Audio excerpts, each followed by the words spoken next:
أعوذ بالله من الشيطان الرجيم بسم الله الرحمن الرحيم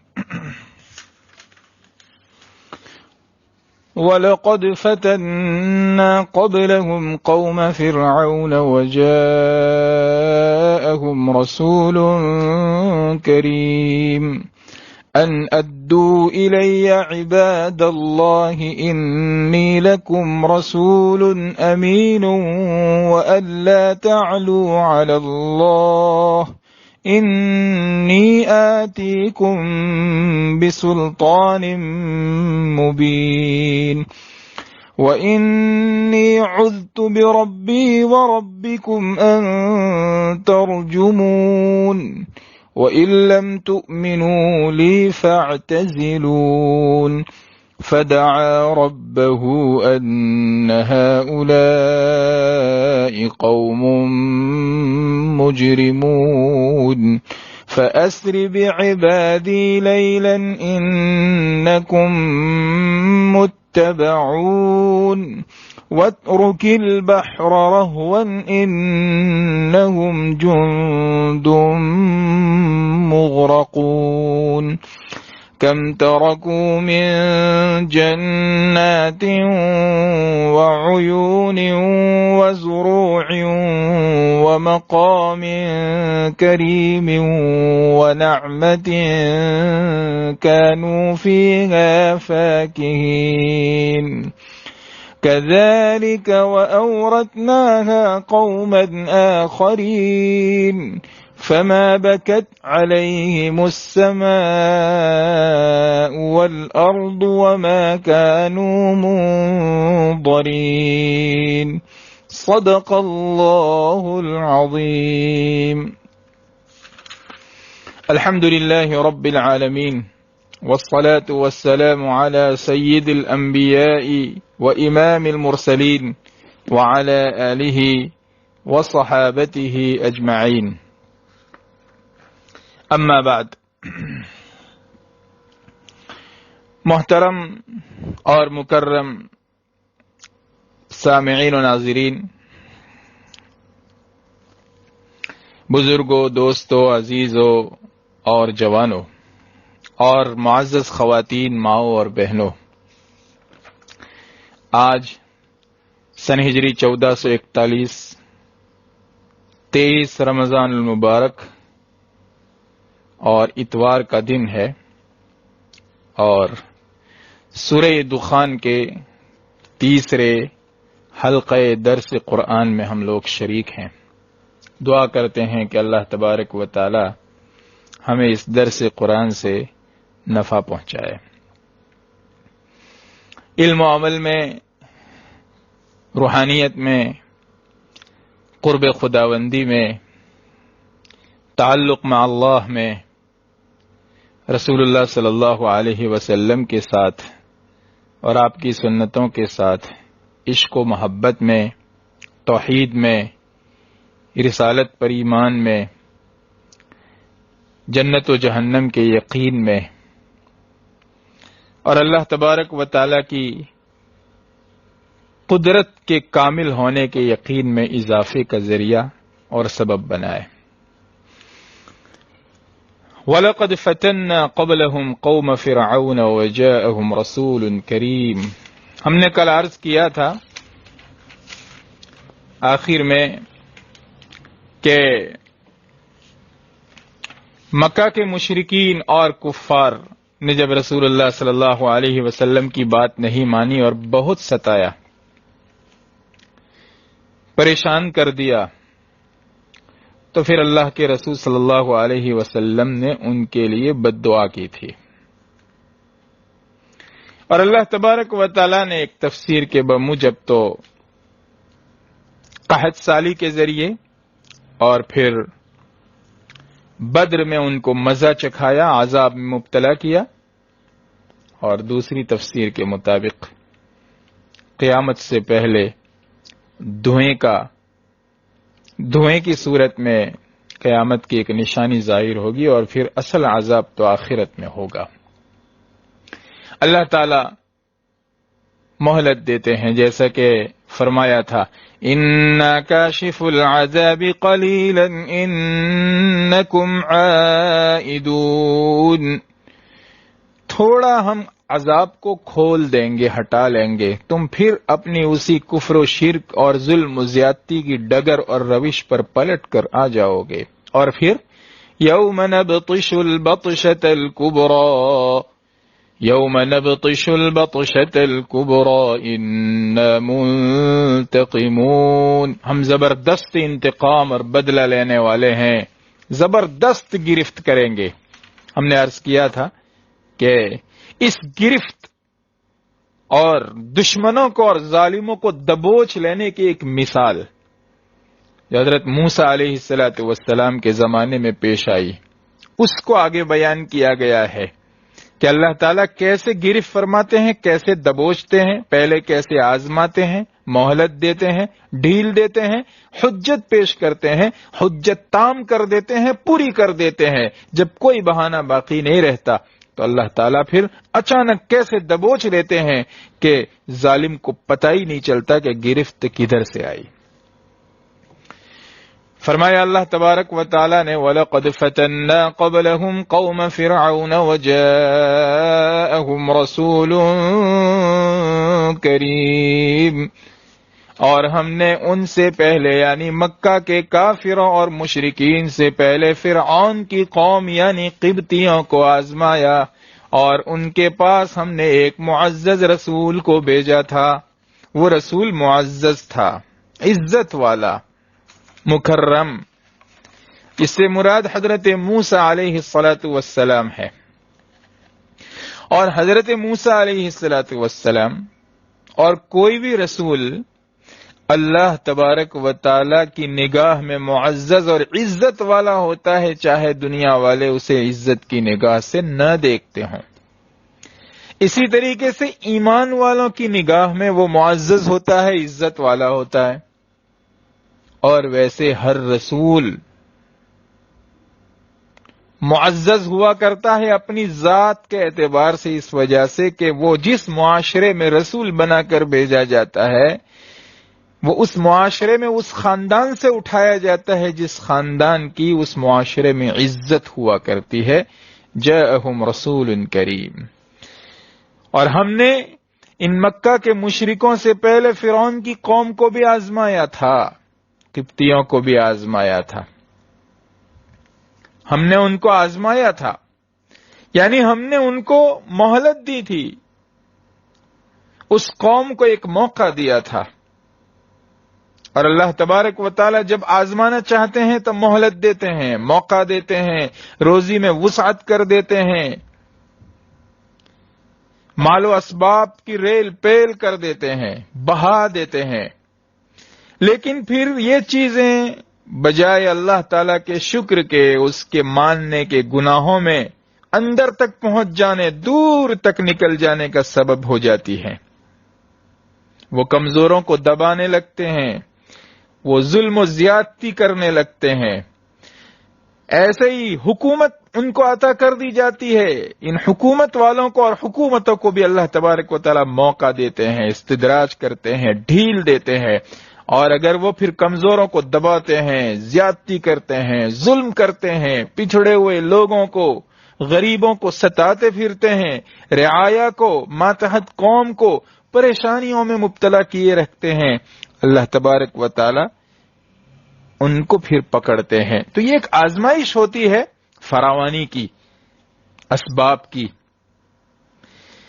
یا پھر مطلب یہ ہے کہ اللہ تبارک و تعالی نے موسیٰ علیہ السلام کے ذریعے ان کو آزمایا، اور کسی بھی پیغمبر کو بھیج کر اللہ تبارک و تعالی کسی بھی قوم کو آزماتے ہیں کہ اس پیغمبر کی باتوں کو مان کر اس پر اور اللہ پر ایمان وہ قوم لاتی ہے یا نہیں لاتی۔ ایک آزمائش ہوتی ہے، جو لوگ ایمان لے آتے ہیں اللہ تعالیٰ بغیر کسی اسباب کے ان کو کامیاب بھی فرما دیتے ہیں، نہتوں کو بھی کامیاب کر کے اللہ تبارک و تعالیٰ نے دکھایا ہے۔ اور جو کو لوگ ایمان نہیں لاتے اللہ تبارک و تعالیٰ ان کو ناکام کر دیتے ہیں، بالآخر انجام کار ان کو پکڑ لیتے ہیں اللہ تبارک و تعالیٰ۔ چنانچہ حضرت موسیٰ علیہ السلام کو بھی رسول بنا کر بھیجا تو حضرت موسیٰ علیہ السلام نے بھی اللہ تعالیٰ کے فرمان کے بموجب فرعون سے یہی کہا، ان ادوا الی عباد اللہ انی لکم رسول امین وان لا تعلوا علی اللہ انی آتیکم بسلطان مبین۔ اللہ تبارک و تعالیٰ نے امانت دار رسول بنا کر بھیجا اور ایک کھلی ہوئی دلیل اور نشانی معجزے کے طور پر عصائے موسیٰ کی اور ید بیضا کی لے کر بھیجا ہے۔ اس کی دہائی دے کر ان کو دو باتیں سمجھائی۔ موسیٰ علیہ السلام کی لاٹھی جو پھینکنے سے اژدہا بن جاتی تھی، اور ید بیضا آپ کا وہ ہاتھ جو گریبان میں ڈالنے کے بعد باہر نکالنے کی صورت میں آنکھوں کو خیرہ کرنے والا، چکا چوند کر دینے والا، روشنی پھیلا دینے والا، فرعون کے پارلیمنٹ میں یہ معجزے دے کر بھیجا، ان کی دہائی دی اور حقوق العباد اور حقوق اللہ کی طرف بلایا۔ بندوں کے حق کا معاملہ تو یہ ہے کہ اللہ کے بندوں کو میرے ساتھ آنے دے، تو نے ان کو جو غلام بنا رکھا ہے، بنی اسرائیل کو، ان پر جو زیادتیاں کر رکھی ہے،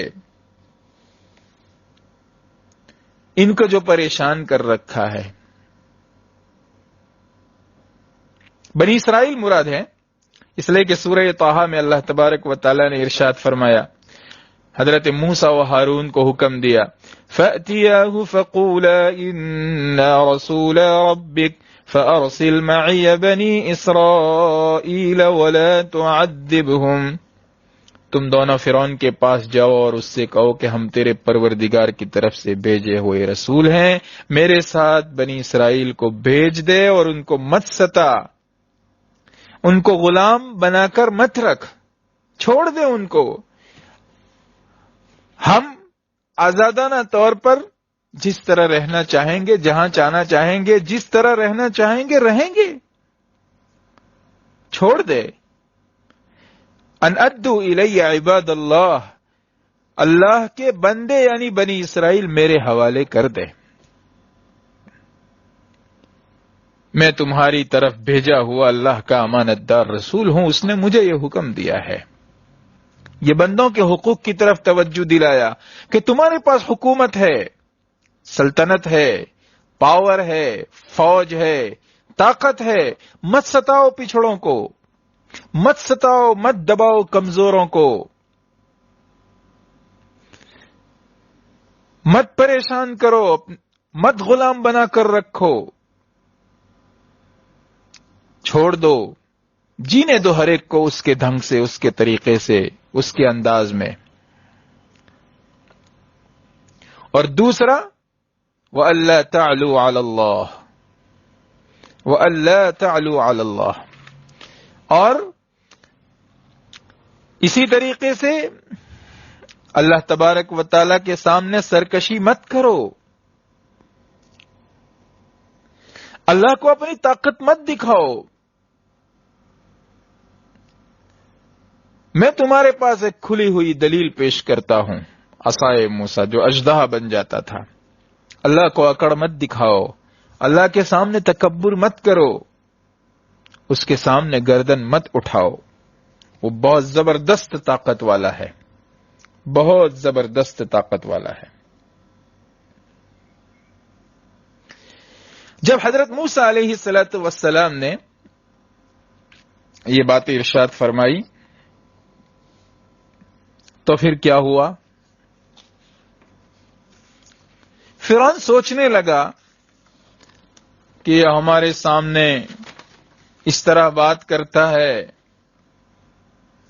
لہذا اس کو قتل کر دینا چاہیے، یہ بنی اسرائیل کا مطالبہ کرتا ہے، یہ کمزوروں کا ساتھ دیتا ہے، یہ پچھڑوں کا ساتھ دیتا ہے، یہ مظلوموں کا ساتھ دیتا ہے،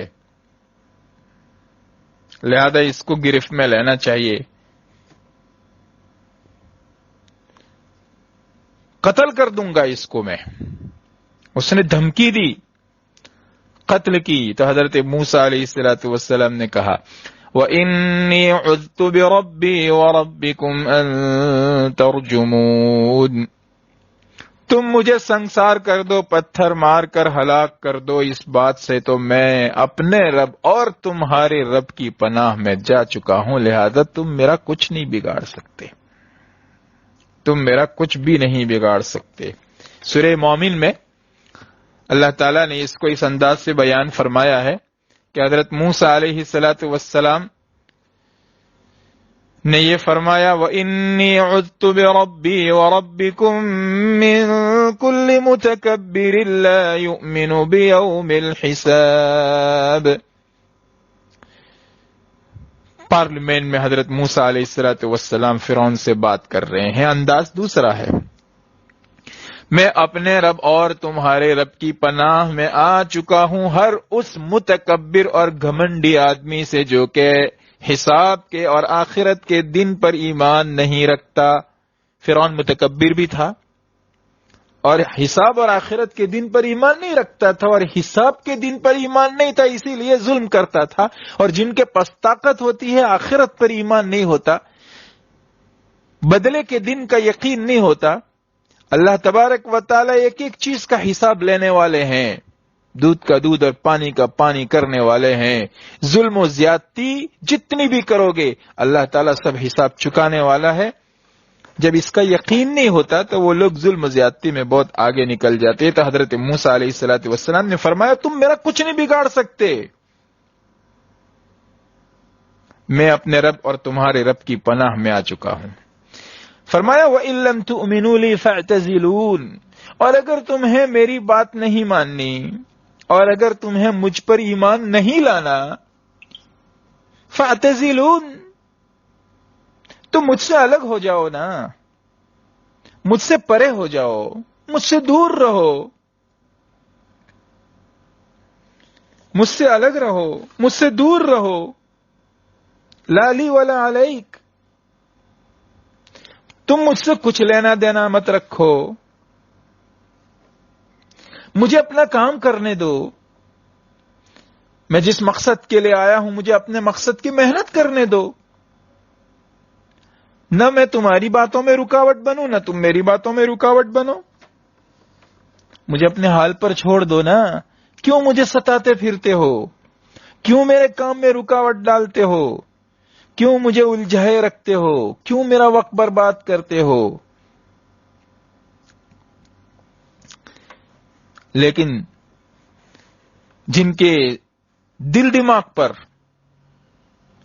قوت کا، طاقت کا، مال کا، اسباب کا نشہ چڑھ جاتا ہے، ان کو پھر اللہ تبارک و تعالیٰ کا عذاب ہی ٹھیک کرتا ہے۔ پھر اللہ کی اجازت سے حضرت موسیٰ علیہ السلام نے جب پانی حد سے اوپر ہو گیا تو اپنے رب سے دعا کر دی، فَدَعَا رَبَّهُ أَنَّ هَؤُلَاءِ قَوْمٌ مُجْرِمُونَ، پھر موسیٰ علیہ السلام نے اپنے رب سے دعا کی کہ باری تعالی یہ قوم مجرم اور گنہگار قوم ہے، اس نے جرم کر رکھا ہے، ظلم کر رکھا ہے، زیادتی کر رکھی ہے۔ دعا کی بنیاد جرم اور ظلم، چونکہ انہوں نے ظلم کر رکھا تھا، زیادتی کر رکھی تھی، اس لیے بد دعا کی۔ اس سے یہ معلوم ہوا کہ ظلم و زیادتی کرنے والوں کے خلاف بد دعا کرنے میں کوئی حرج نہیں ہے۔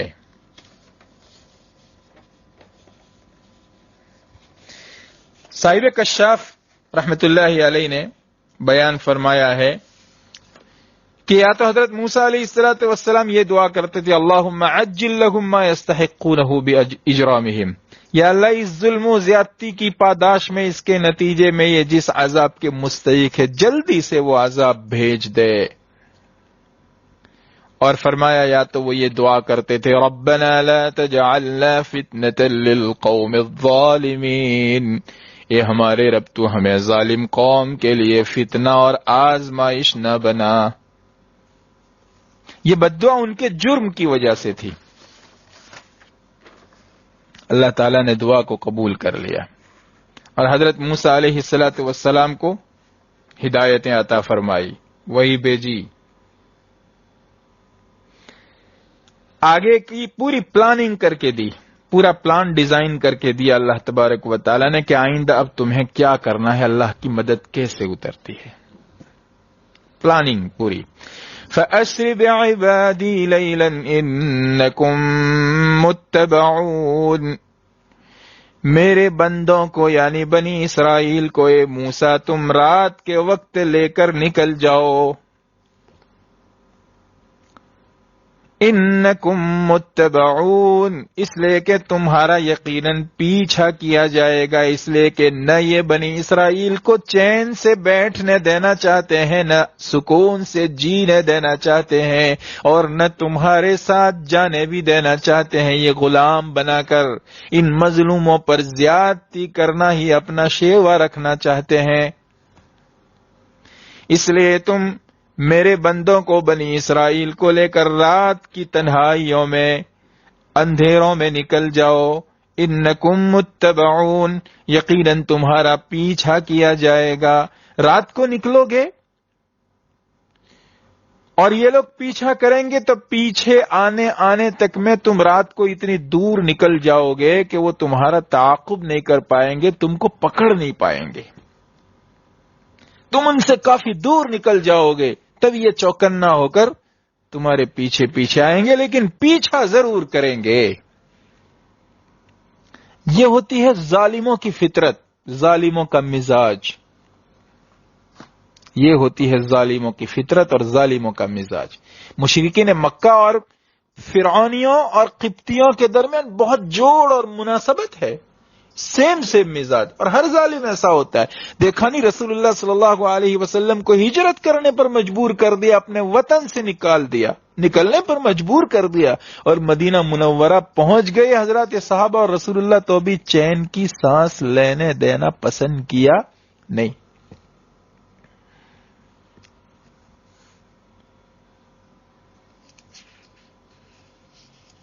چنانچہ ایسے ہی ہوا. سورہ یونس میں اس کی تفصیل بیان کی گئی ہے. وَجَاوَزْنَا بِبَنِي إِسْرَائِيلَ الْبَحْرَ، ہم نے بنی اسرائیل کو سمندر پار کرا دیا. سمندر پار کرا دیا. حضرت موسیٰ علیہ الصلوۃ والسلام نے اللہ تبارک و تعالیٰ کے حکم سے جب سمندر پر اپنا عصا لاٹھی ماری تو اس میں راستے بن گئے. کالطود العظیم، کالطود العظیم، سمندر کا پانی بڑے بڑے پہاڑوں کی طرح ٹھہر گیا، جامد ہو گیا، اور ہر دو پہاڑوں کے بیچ میں کھلا ہوا راستہ بن گیا. فَأَتْبَعَهُمْ فِرْعَوْنُ وَجُنُودُهُ بَغْيًا وَعَدْوًا، تو فرعون اور فرعون کے لشکروں نے ان کا پیچھا کیا ظلم و زیادتی کے ارادے سے. ظلم و زیادتی کے ارادے سے کہ اگر یہ ہاتھ آ جائے تو سب کا کچومر نکال دے، سب کو قتل کر دے، تہہ تیگ کر دے، ان کو مٹا دیں گے. لیکن اللہ رکھے اسے کون چکھے، اللہ جسے رکھے اسے کون چکھے. وہی ڈوب گیا. اس کو اللہ تبارک و تعالیٰ نے پلاننگ میں دیا. وَاتْرُكِ الْبَحْرَ رَهْوًا، اس سے پہلے فرمایا فَانْفَلَقَ فَكَانَ كُلُّ فِرْقٍ كَالطَّوْدِ الْعَظِيمِ، سمندر پھٹ گیا اور اس میں راستے بن گئے. بنی اسرائیل سمندر پار کر گئے، سامنے کی طرف نکل گئے. ظاہر سی بات ہے کہ پہنچ جانے کے بعد یہ احساس ہونا فطری تھا کہ اب سمندر جوں کا توں ہو جانا چاہیے، ورنہ فرعون بھی اس راستے سے گزر کر ادھر آ جائے گا اور پھر ہم سب کو قتل کر دے گا.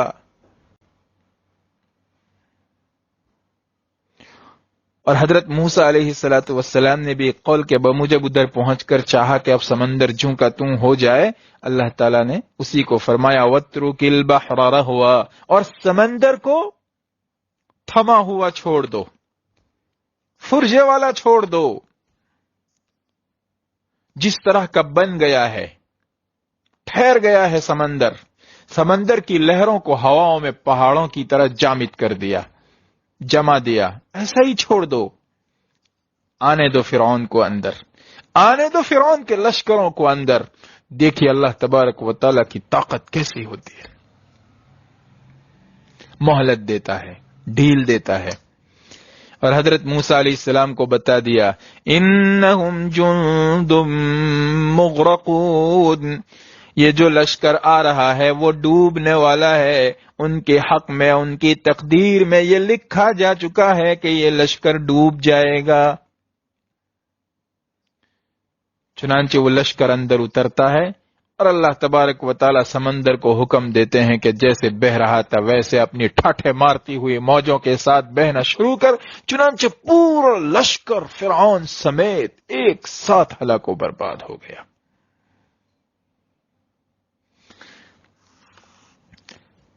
حتی اذا ادرکہ الغرق، یہاں تک کہ جب فرعون کو ایسا لگا کہ اب وہ ڈوبنے والا ہے، غرقابی نے اسے دبوچ لیا ہے، قال، تو اس نے کہا آمنت انہ لا الہ الا الذی آمنت بہ بنو اسرائیل، میں بات مان گیا یہ کہ نہیں ہے کوئی معبود اس اللہ کے علاوہ، اس ذات کے علاوہ جس پر بنو اسرائیل ایمان لائے ہیں، وَأَنَا مِنَ الْمُسْلِمِينَ، اور میں بات ماننے والوں اور فرما برداروں میں سے ہوتا ہوں۔ اللہ تعالیٰ نے کیا فرمایا؟ الآن وقد عصیت قبل وکنت من المفسدین، اب ایمان لاتا ہے جبکہ پہلے بہت نافرمانی کر لی، بہت ظلم کر لیا، اور تو فسادیوں میں سے تھا، ہلڑ باز، آتنکوادی، ٹیررسٹ، ظلم زیادتی کرنے والا۔ وقد عصیت من قبل، اور یہاں قبل وکنت من المفسدین، فسادی تھا۔ کیا ہوا پھر؟ وہ مصر، وہ ایجپٹ، وہ دریائے نیل، وہ وہاں کے باغات، وہ وہاں کے چشمے، وہ وہاں کے جھرنے، وہ وہاں کی پھلواریاں، وہ وہاں کے کھیت، وہ وہاں کے کھلیان، وہ وہاں کی تہذیب، وہ وہاں کا کلچر، وہ وہاں کی ثقافت، سب درا کا درا رہ گیا۔ کم ترکوا من جنات وعیون وزروع ومقام کریم ونعمت كانوا فيها فاكهین، انہوں نے کتنے باغات چھوڑے، کتنے چشمے چھوڑے، کتنی کھیتی باڑیاں چھوڑ دی، کتنے شاندار قسم کے گھر چھوڑ دیے، اور عیش و آرام اور طرب کے کتنے ہی ساز و سامان کو چھوڑ دیا جس میں وہ زندگی لطف کے ساتھ بسر کیا کرتے تھے۔ کذالک، یوں ہی ہوا اور ایسے ہی ہوتا ہے۔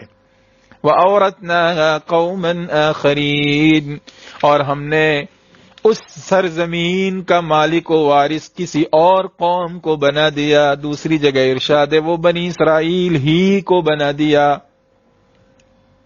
دوسری قوم کو جو نہ ان کے مذہب والی تھی، مذہب بھی الگ تھا، نہ ان کے خاندانی رشتہ دار تھے، نہ ان سے دوستیاں تھیں، ان کی دشمن قوم، پچھڑے ہوئے لوگ، معاشرے کے کمزور لوگ، معاشرے کے دبے لوگ، معاشرے کے کچلے ہوئے لوگ، مظلوم تھے، لیکن اللہ تبارک و تعالی نے اس سرزمین کا مالک ان کو بنا دیا۔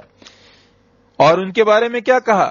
فما بکت علیہم السماء والارض وما كانوا منظرین، اور نہ ان فرعونیوں پہ آسمان رویا اور نہ زمین روئی، اور نہ ان کو آگے کوئی ڈھیل اور موقع ملا۔ موقع اللہ نے بہت دیا، لیکن جب اللہ کا فیصلہ آیا تو پھر کوئی مہلت اور موقع نہیں، پھر ختم، نہ آسمان رویا اور نہ زمین روئی۔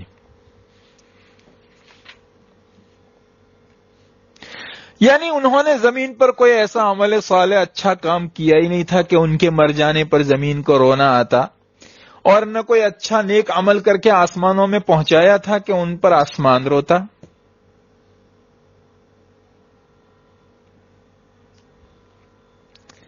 ویسے ایک اسلوب بیان بھی ہوتا ہے کہ اس طرح تعبیر کیا جاتا ہے مجاز و استعارے کے اعتبار سے کہ فلانے کی موت ہو گئی، نہ آسمان رویا نہ زمین رویا، یعنی مر گیا مردود، نہ فاتحہ نہ درود. ایسا ظالم تھا، ایسا منحوس تھا کہ اس کے رونے پر انسان، اس کے مرنے پر انسان تو کیا روتے، دوسری چیزوں پر بھی کوئی اثر نہیں ہوا، دوسری چیزوں پر بھی کوئی اثر نہیں ہوا. اور ظاہر سی بات ہے کہ ایسا کس کے لیے ہوتا ہے جو اس زمین پر، اس دھرتی پر بوجھ ہوتے ہیں. اور بعض حضرات مفسرین نے اس کو اپنی اصلی حالت پر رکھا ہے، اور یہ حدیث سے ثابت کیا ہے کہ نبی کریم صلی اللہ علیہ وسلم کا ارشاد ہے، جیسے کہ مفتی شفیع صاحب نے 2-3 حدیثیں نقل فرمائی ہیں کہ آسمان میں ہر بندے کے لیے 2 دروازے مقرر ہیں، ایک سے اس کا رزق اترتا ہے اور دوسرے سے اس کا عمل اوپر جاتا ہے. چنانچہ جب بندہ مرتا ہے تو یہ دروازہ اسے یاد کر کے روتا ہے. آپ صلی اللہ علیہ وسلم نے یہ آیت پڑھی، یہ بات کہہ کر فما بکت علیہم السماء والارض. عبداللہ ابن عباس رضی اللہ تعالیٰ عنہما سے بھی اسی قسم کی روایات مروی ہے. ایک اور حدیث بتائی کہ نبی کریم صلی اللہ علیہ وسلم نے فرمایا، جو مومن بھی ایسی غریب الوطنی کی حالت میں مرتا ہے، دوسرے دیار میں پہنچ کر، پردیس میں، اس پر کوئی رونے والا نہ ہو تو پھر اس پر آسمان اور زمین روتے ہیں. اس پر بھی آپ علیہ السلام نے آیت تلاوت کی، فما بکت علیہم السماء والارض. فرمایا کہ یہ زمین و آسمان کسی کافر پر نہیں روتے، ان سے آسمان اور زمین تنگ آ گئے. اس سے یہ معلوم ہوا کہ جہاں کہیں بھی ظلم و زیادتی ہوتی ہے، جہاں کہیں بھی ظلم و زیادتی ہوتی ہے، وہ سب رب العالمین کی حکومت میں آن ریکارڈ ہوتا ہے. آسمان کی آنکھ دیکھتی ہے، آسمان کے CCTV میں اسے قید کیا جاتا ہے، ہواؤں کی CCTV میں اسے قید کیا جاتا ہے، پہاڑوں کے CCTV میں اسے قید کیا جاتا ہے. نہ سونے والی آنکھ اللہ رب العزت کی اسے ہر وقت دیکھتی ہے اور مہلت دیتی ہے دیتی ہے دیتی ہے. پانی حد سے اوپر ہو جاتا ہے تو پھر وہ گرفت کر لیتی ہے. بہرحال معزز حاضرین، معزز سامعین، 4-5 منٹ اور لوں گا جس میں ان آیات سے جو نتائج نکلتے ہیں، جو فوائد حاصل ہوتے ہیں، اس کو مختصراً بیان کروں گا. شیخ ابو بکر جزائری رحمۃ اللہ علیہ نے ایسر التفاسیر میں اس سے حاصل ہونے والے فوائد کو بیان کیا ہے. ایک فائدہ یہ کہ مکہ کے مشرکین اور فرعونیوں میں بہت مشابہت تھی، کفر کے اعتبار سے، شرک کے اعتبار سے، ظلم و زیادتی کے اعتبار سے. لہذا ان کا جو انجام ہوا وہی ان کا ہوا، اور آئندہ بھی ہمیشہ ظلم و زیادتی کرنے والوں کا انجام ایسے ہی ہوگا. دوسرا فائدہ یہ کہ پچھلے واقعات میں بڑی عبرت ہوتی ہے، جیسے کہ مکہ کے مشرکین کو یہ واقعہ سنا کر عبرت سکھائی گئی کہ دیکھیے ظلم کا انجام کیا ہوتا ہے اور فرعونیوں کا کیا ہوا. ایسے قیامت تک کے لیے اس میں عبرت ہے کہ صالحین اور نیک لوگوں کی راہ پر چلنا چاہیے اور ظلم و زیادتی نہیں کرنا چاہیے. تیسرا فائدہ، اصل پناہ تو اللہ کی ہے، اس لیے اللہ کی پناہ مانگتے رہنا چاہیے، اپنے آپ کو اللہ کی پناہ میں دیتے رہنا چاہیے، اور پناہ والی دعاؤں کا اہتمام کرنا چاہیے. حضرت موسیٰ علیہ الصلوۃ والسلام نے بھی کہا، وَإِنِّي عُذْتُ بِرَبِّي وَرَبِّكُمْ أَن تَرْجُمُونِ اللهم إنا نجعلك في نحورهم ونعوذ بك من شرورهم. اے اللہ، ان ظالموں کے شر، فساد اور فتنے سے میں آپ کی پناہ میں آتا ہوں، ہم آپ کی پناہ میں آتے ہیں، ان کے مقابلے میں ہم آپ کی پناہ میں آتے ہیں. اللهم إنا نعوذ بك من جهد البلاء ودرك الشقاء وسوء القضاء وشماتة الأعداء. اللهم إنا نعوذ بك من الفتن ما ظهر منها وما بطن. یا اللہ، جتنے فتنے ظاہر ہیں، جتنے آئندہ ہوں گے، چھپے ہوئے ہیں، سب سے آپ کی پناہ، ہم آپ کی آغوش پناہ میں آتے ہیں. اللهم إنا نعوذ بك من فتنة المحيا والممات. زندگی کے فتنوں سے، موت کے فتنوں سے یا اللہ ہم آپ کی پناہ میں. ومن فتنة المسیح الدجال. اور مسیح دجال کے فتنوں سے آپ کی پناہ میں۔ اللہم انی اعوذ بک ان اضل و اضل، یہ دعا سکھائی گئی کہ آدمی جب اپنے گھر سے باہر نکلے تو نکلتے ہوئے یہ دعا پڑھے، اللہ میں آپ کی پناہ مانگتا ہوں، آپ کی آغوش پناہ میں آتا ہوں، ان اضل و اضل، اس بات سے کہ میں گمراہ ہو جاؤں یا کوئی مجھے گمراہ کر دے، او ازل و ازل، یا میں تیرے سیدھے رستے سے پھسل جاؤں یا کوئی مجھے پھسلا دے، او اظلم او اظلم، یا میں کسی پر ظلم کروں یا کوئی مجھ پہ ظلم کرے، او اجہل او یجہل علی، یا میں کسی کے ساتھ نادانی کا سلوک کروں یا کوئی میرے ساتھ نادانی کا سلوک کرے۔ اسی طرح فوائد میں یہ کہ اس سے معلوم ہوا کہ ظالموں کے خلاف بد دعا کی جا سکتی ہے اور کرنی چاہیے، اور اللہ کی مدد مانگتے رہنا چاہیے۔ پانچواں فائدہ، اللہ کا انکار کرنے والے ظالم و جابر، چاہے ان کے پاس زبردست قوت ہو، طاقت ہو، حکومت ہو، کچھ بھی ہو، لیکن اللہ کے سامنے وہ کوئی حیثیت نہیں رکھتے، بلکہ وہ اللہ کے سامنے اور اللہ کی کائنات کے سامنے بہت ہلکے ہیں۔ ہلاک و برباد ہونے کے بعد بھی آسمان و زمین بھی ان پر نہیں روتے۔ اور ایمان والے، چاہے ان کے پاس مادیت نہ ہو، اسباب نہ ہو، ہتھیاروں سے لیس نہ ہو، لیکن اللہ کا تعلق ہو، اللہ کی بات مانتے ہوں، تو وہ اللہ کے نزدیک باعزت ہے، اور آسمان و زمین جیسے کائنات کی چیزوں کے یہاں بھی ان کی عزت ہے، وہ بھی ان کی موت پر روتے ہیں۔ لہذا مادیت کا مقابلہ روحانیت سے ہوتا ہے۔ چھٹا فائدہ، زمین میں تکبر، ظلم، زیادتی اور کمزوروں اور پچھڑوں اور مظلوموں کو ستانا، یہ ظالموں پر بالآخر بھاری پڑ جاتا ہے جب اللہ تبارک و تعالیٰ کی پکڑ آتی ہے۔ ساتواں فائدہ، اللہ تبارک و تعالیٰ اپنے بندوں کو آزماتا رہتا ہے، اور یہ آزمائش جاری رہتی ہے۔ پھر جو اس آزمائش میں کھرا اترتا ہے، اللہ اسے نواز دیتے ہیں، اور جو کھوٹا ہوتا ہے اللہ تعالیٰ اس کی پکڑ فرماتے ہیں۔ اللہ تبارک و تعالیٰ ہماری حفاظت فرمائے، اللہ تبارک و تعالیٰ اپنی رحمت کی چھاؤں میں رکھے، ہمیشہ اپنی پناہ میں رکھے، اور اللہ تبارک و تعالیٰ ان دروس سے ہمیں بے انتہا نفع اور فائدہ پہنچائے۔ وآخر دعوانا الحمدللہ رب العالمین۔ سبحان اللہ و بحمدہ، سبحانک اللہم و بحمدک، ونشہد ان لا الہ الا انت، نستغفرک ونتوب الیک۔